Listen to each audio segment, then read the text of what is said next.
visiem! Te Anete, un šodien es jums gribēju pastāstīt par to, ko darīt tādā gadījumā, ja jums ātri nogurs papēži. Citreiz pat valkājot zemās kurpītes liekas, ka kājiņa jau diezgan ātri nogurst, īpaši, ja tas papēdīts ir pavisam zems. Ko var darīt? Ir speciāli tādi papēdīšu paliknīši, ieliknīši. Šis te ir no ādas un ielīmējums. Šeit ir tāda noņemama līmlentīte. Tā arī viņu vienkārši ieliek kurpītē iekšā, un viņš jums amortizēs tad papēdīt labāk.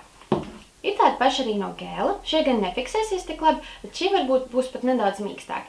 Šos te arī tad vienkārši ieliekam iekšā. Ja šie būs tad ielīmējumi, tad viņi tā arī paliks jums, tur jūs nevarēsiet vairs viņus citur izmantot. Šos jūs noteikti varēsiet izmantot arī citos apavos. Šos te es arī tad varētu ieteikt drīzāk lietot augstspēžu apavos, jo viņi labāk ieņems formu un šo te liestas izliekumu nekā šie no ādas, kas ir stingrāki.